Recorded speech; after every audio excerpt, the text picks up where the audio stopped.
नमस्कार दोस्तों, आपका इस कहानी की दुनिया में स्वागत है, जहां हर मोड़ पर रोमांच, रहस्य और डर का सामना होता है। तो तैयार हो जाइए एक ऐसी यात्रा के लिए जो आपको सिरहन से भर देगी और आपके रोंगटे खड़े कर देगी। चलिए कहानी शुरू करते हैं। ये कहानी एक छोटे से गांव की है, जहां हर रात अजीबोगरीब घटनाएं घटती हैं। गांव के बाहर एक पुरानी हवेली थी, जो कई सालों से वीरान पड़ी थी।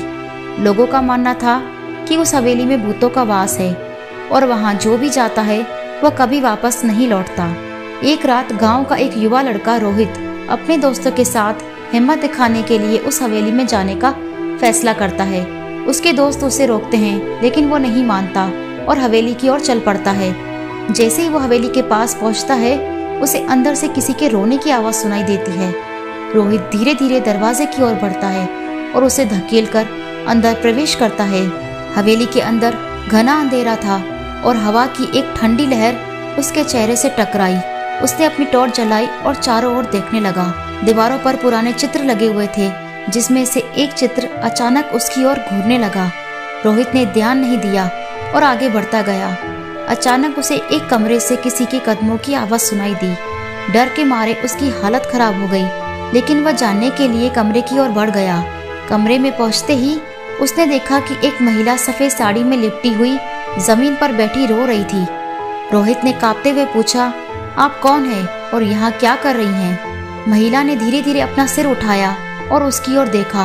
उसकी आंखें लाल थीं, जैसे वो वर्षों से सोई नहीं हो।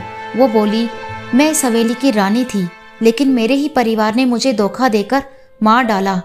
तब से मेरी आत्मा यहाँ भटक रही है, न्याय की तलाश में।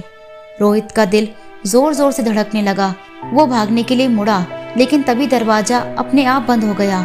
कमरे में ठंड और बढ़ गई और रोहित को लगा कि वो कभी बाहर नहीं जा पाएगा। महिला की आत्मा धीरे धीरे उसकी ओर बढ़ने लगी। उसकी आंखों से खून टपक रहा था और उसका चेहरा विकृत हो चुका था। रोहित ने पूरी ताकत से चिल्लाना शुरू किया, लेकिन उसकी आवाज बाहर नहीं जा सकी।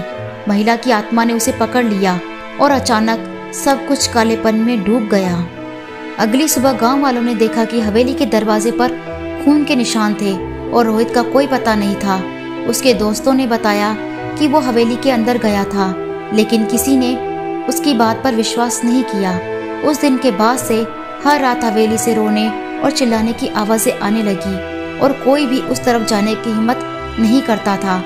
कहते हैं आज भी रोहित की आत्मा उस हवेली में भटकती है, न्याय की तलाश में, ठीक उसी तरह जैसे उस रानी की आत्मा भटक रही थी। ये कहानी एक चेतावनी है कि कुछ राज राज ही रहने देने चाहिए और कुछ दरवाजे हमेशा के लिए बंद ही रहने चाहिए। तो दोस्तों, आज की वीडियो में बस इतना ही। इस कहानी के साथ जुड़ने के लिए आपका तहे दिल से धन्यवाद। उम्मीद है कि आपने इस रोमांचक और डरावनी यात्रा का आनंद लिया होगा। अगर आपको हमारी कहानी पसंद आई हो तो प्लीज इसे अपने दोस्तों के साथ शेयर करें और हमारे साथ जुड़े रहें। अगली बार फिर मिलेंगे एक नई कहानी के साथ। धन्यवाद।